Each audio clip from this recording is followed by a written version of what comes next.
Welcome to the STARS program, seniors taking active roles in society. And now, here's your host, ANITA FINLEY. Every month when Dean comes on, we do talk about what happens at Faith Farm Ministries, but I think that at this holiday time, Dean, it probably happens everywhere, where people that don't have their families and they're yearning for them, and there are many other things that happen, but when they're, I'll call it ensconced where they are with you. I mean, they can't get out. They're not, it's Christmas, but then again, I have found going to the graduations that they have now become families with one another, and maybe they share the Christmas that way. Right. It's you see on the news where guys are foxhole buddies. They get together after 30 years of being in the military because they went through so much together. And I feel like that with our students. There's such a camaraderie because they've all been through so much on the and their addiction, and to be in a community not only where you have a staff that totally loves them and wants working to help transform their lives, but they're with other people that have been through what they've been through, and there's a camaraderie there. It's there's an old saying, misery loves company. They have all been through so much that they take solace in one another and encourage one another. And I feel like a lot of the graduation, matter of fact, several of the guys at the last graduation mentioned that, I don't know if I'd have made it through without my classmates, encouraging me. Because first thing they do is when they get discouraged, somebody hopefully who's positive and determined to graduate will pick them up. And if not then it ripples to the staff, and the staff will try and encourage them. Yeah, and I saw that myself. But what's really beautiful is that I don't know where you find them. There are people who come in there and they're singers. There are people who come in there and they're musicians. Right. How does that all happen? Well, it happens because drug and alcohol addiction know no limits, either educational or financial. We've had multimillionaires lose everything, come in. It knows no boundaries. So if you're a musician and you've gotten addicted to drugs or alcohol, you're still a musician. And so you'll have a life change, and you'll be in the Sunday morning praise and worship team playing your guitar or drums or whatever. And so we still utilize whatever skill sets they have. One time we had we needed to retile some upstairs apartments. And so we bought all the tile because it was really cheap. Some guy gave us some and we bought some. We just let it sit till we had a student come in, and during the intake office, he goes, "What do you do?" "Well, I do tile work." "Boy, do we have a need for you." And so we put him up there. He did a beautiful job on doing the tile work on those 2 upstairs apartments. And so, God supplies what we need, but he also allows the students to use their skill sets. Well, at Boynton right now, I'm just loving the meals that they're preparing because it's a guy who's a chef. That was my next He's question. A great Do you chef. have any chefs that are coming there? Yeah, we do. And we actually had a guy who was in my incoming class talk at Boynton, and he gave me his card. He was a chef, and I won't mention the hotel name on Miami Beach, huge hotel. You know the name, but and I said, I'm just curious. Why we have a campus at Lauderdale? Why did you leapfrog that to come to Boynton, to Palm Beach? And he says, "Oh, well, I checked out all the campuses. I checked out the Okeechobee campus. I didn't want to just watch cattle and grass grow. I checked out Lauderdale, checked out Boynton, and you guys have such a dynamic community there with your thrift store and all that, and recycling and all that."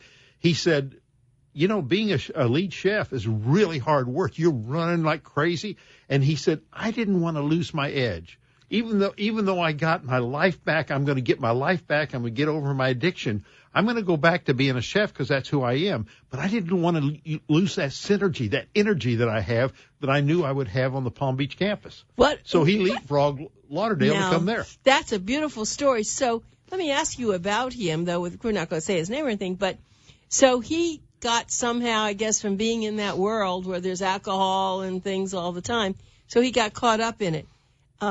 Has the food changed? Have you seen a difference? Oh, since this year? Oh, yeah. It's good. Like what?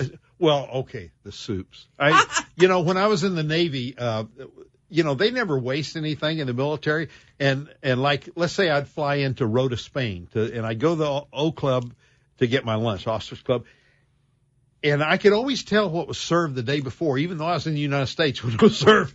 I could always tell it would be the soup for lunch. They always serve soup at lunch. And it would be, I mean, it could be little pieces of spaghetti and vegetables and little, hamburger meat. I could tell what was left over from last night's dinner and yesterday because what was in the soup. It was just a hodgepodge. And they'd have to flavor it accordingly. But I got to where I really got used to and loved soup when I was in the military. So he makes a soup every day, and it's always fun. I mean, it'll be a cheddar cheese, or it'll be vegetables with maybe meat or chicken or shrimp or whatever. Whatever he's got, he'll work with, and he makes wonderful soup. So sometimes I'll see him. I'll leave up to go up to the store. I'll be on my golf cart, and I've got to go up to meet with the director or something, and I'll see him, and he'll wave at me, and I'll stop, and he says, "How'd you like my soup today?" And I says, "Oh, it was great. I love it." Okay, well, let me ask you about that. Let's talk about shopping for the food. Who shops for the food, and how? That must be a very big job for 450 people that you feed. Yeah, we prepare 500,000 meals a year between our three campuses. So each campus is pretty much has its own kitchen and its own kitchen director, the administrative staff who's over the kitchen. And there are several components of that. One component is we have a guy that gets up at 4 a.m. every morning and takes our van and goes around to like Whole Foods, Panera Bread, Publix, Winn-Dixie. He makes the grocery store and Starbucks. He makes the rounds to pick up donated foods, and you have to be there, Johnny, on the spot. For example, when Whole Foods or Publix are pushing out their, transforming their produce, and they keep fresh produce, and they have to get that out of there, and they've got it right sitting on the dock, and by gosh, you better be there or they'll give it to somebody else. So we're at all these places to get this. The only thing we don't have is we don't get meats and stuff because we don't have refrigerated trucks. If we had refrigerated trucks, we could just do so much more, but we're limited by our money. So we get what we can. But Starbucks and Panera Bread, all these people give to us their sandwiches from the day before or whatever it is, and we incorporate that. Then the other thing is we of course have food stamps that everybody signs up for, and we spend that money. We buy from wholesalers like Cisco and Cheney Brothers and that sort of thing. So they make up the menu. Every year there's a big food show, and I went to one just so I could get the feel for what was going on. And there were my three farm guys. They were there looking at, they were sampling foods and stuff. And so to see what to order, and they're going, well, this burger, it looks good, but it's not as good tasting as that one that doesn't look as good. That's really tasty. And so they look at the price, and we compare prices, and then we get with the agent, and we order from them, and they get volume discounts and that kind of stuff. So that's the other thing, we buy it. Then we have annually every year the United States Post Office does a postal food drive, and they pick up canned goods, and they'll tell you to leave it at the base of your mailbox or whatever, and they collect those, and then they will call the nonprofits, and they'll give each of us a portion of the food. So a chef, somebody in charge of the food at one of our farms, has to be a genius. They've got to be able to use whatever's donated and incorporate that into the meal. And a lot of times one of the frustrating things is they'll get a little can of corn, and they have to open 300 cans. If they got the big 303 can, they can gallon cans, they can open 4 or 5 and they'd have the meal. But so there's a lot of little nuances involved in that. But they collect, they make a menu from what's in the freezer and what they have in storage and in canned goods. And each of the farm has pantries where we store the canned goods, and we open those, like Boynton campus opens it up 2:30 every other Thursday for the public to come stand in line, and we give away food. And we have these big sturdy bags, and they get in line. They can go in and fill up with a bag of food, and then the next person. And if we still have food in the pantry, then the first person through can go back and get second. So we give away food to the public. So and then we have Feeding South Florida that gives foods to nonprofits or sells it to us. We buy a lot of our food, believe it or not, at 19 cents a pound. Well, think about this. If it's a steak, that is really a good price. If it's potato chips, it's even better because a pound of potato chips is probably about 15 bags. And those are $1.25 bags. We're buying that whole pound for 19 cents. So we stretch our dollars like crazy as a nonprofit to get food anywhere and everywhere we can. And the challenge is the chef we're talking about. The challenge for them is to be able to incorporate a good meal with all this hodgepodge of stuff they've got. And those are 3 meals, too. There's 3 meals a day. Breakfast, lunch, and supper. Well, I just want everyone to know you're listening to this. I always call him my genius, but Dean Webb, Executive Director of Faith Farm Ministries.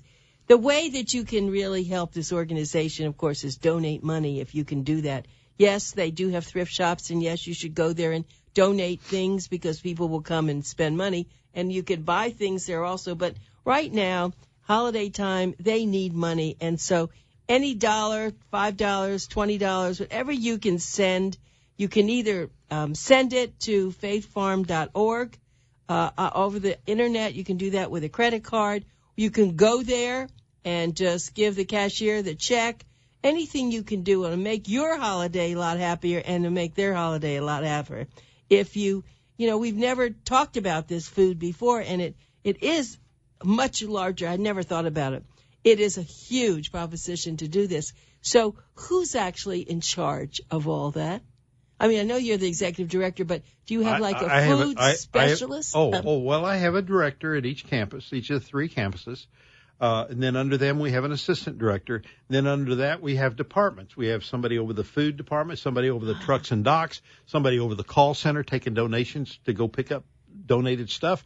We have a lawn crew. We have a recycling director. We have a guy at garage maintains 93 of our vehicles in our garage at Boynton and has a repaint body shop for the donated automobiles for our annual auction.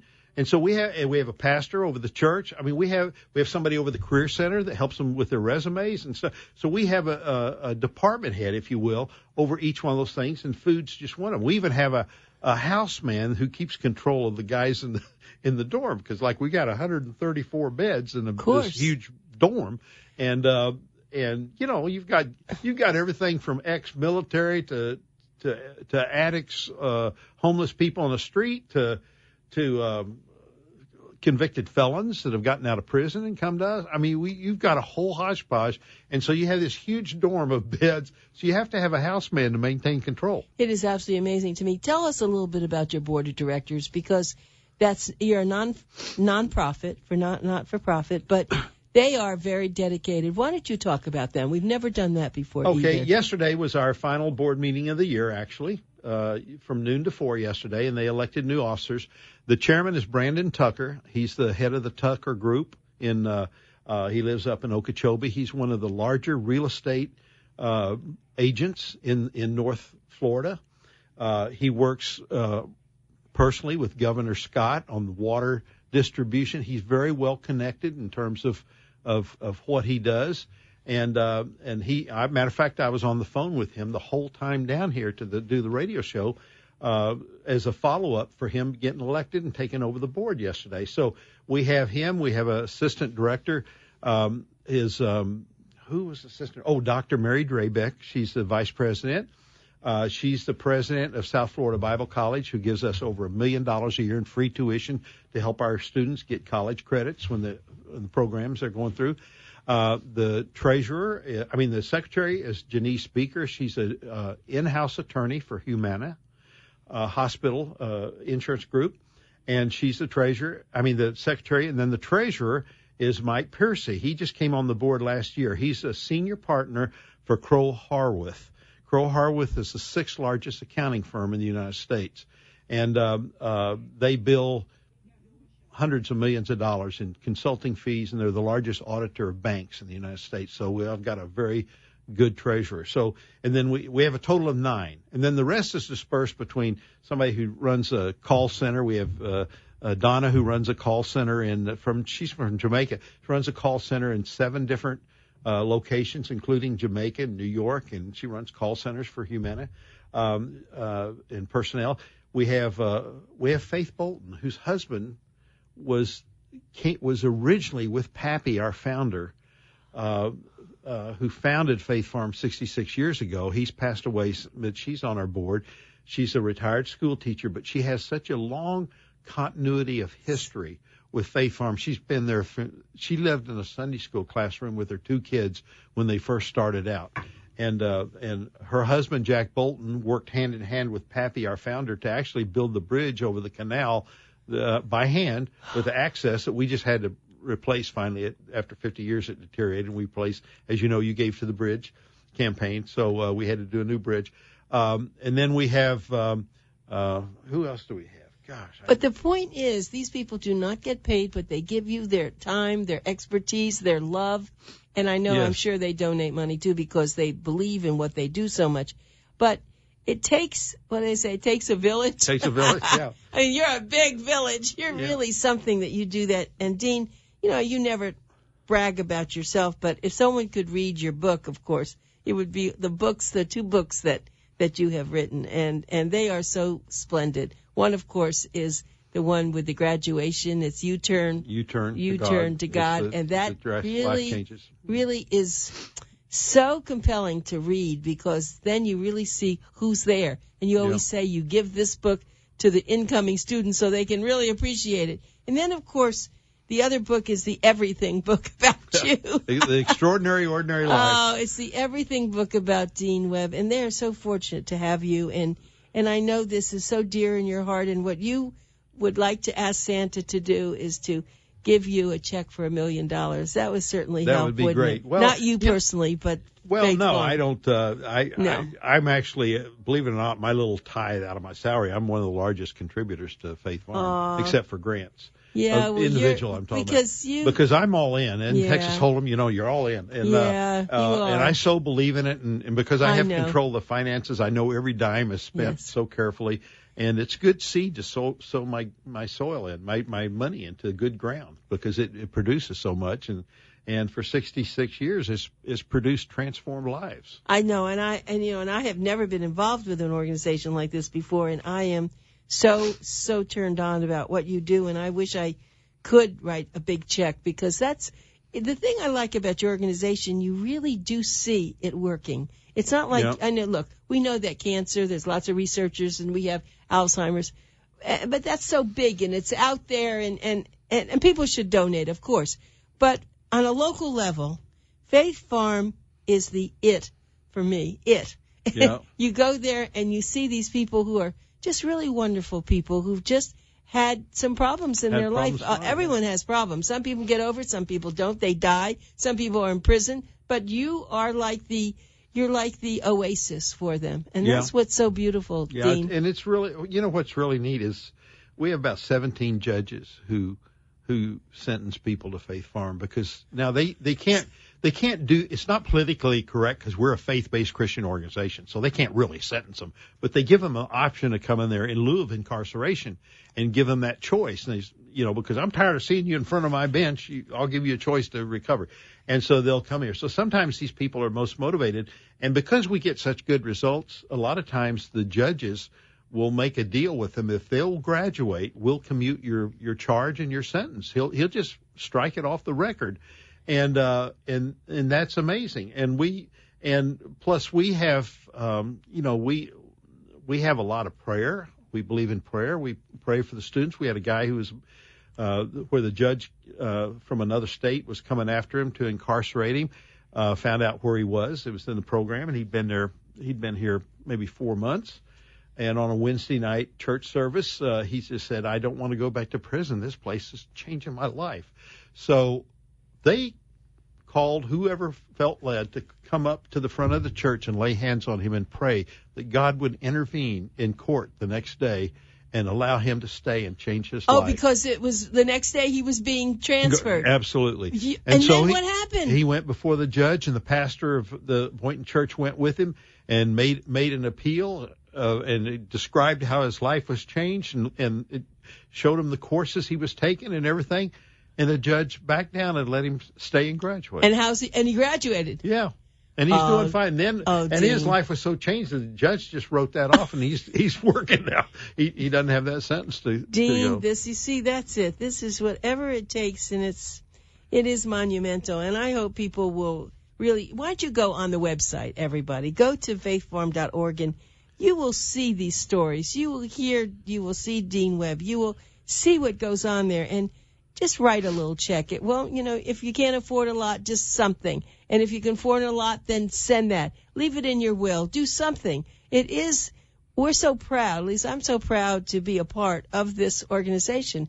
It is, for me, that's all I ever talk about. I mean, when I'm trying to sell ads, I always go to your page and I said, now you see these people? This is this is what you should be doing for society, and I go a little bit, I'm more like your preacher, right? Yeah. I'm your preacher in the magazine part. But you are good, and you are doing the right thing, and we hope that people will listen and do something. So, for the holiday, tell us what actually happens there. You have trees. I'm sure you have a big Christmas tree. We have a Christmas tree, and like on Christmas, sometime the week before Christmas, we'll have a caroling, and in the church they'll all gather and they'll sing Christmas carols, and then when they file out, we give them a little bag, and it'll have maybe some cologne or a pen. We try and best we can afford our budget to give them something because this is their Christmas, right. And they'll file out from the church, and they'll put that at the Boynton campus. They'll go to their locker. They'll put it in their locker. Then they walk out. And they walk all the way back to the back of the property to the pavilion that you're aware of, back by the lake, and it's covered in little tiny pin lights. And it's just. And you have your holiday dinner? It just glows out there. And of course, since it's mainly guys, it's always wings. We'll have like 8 different, teriyaki wings, amazing chicken jerk. Isn't that great? I mean, they love that dinner, and the staff serves the students.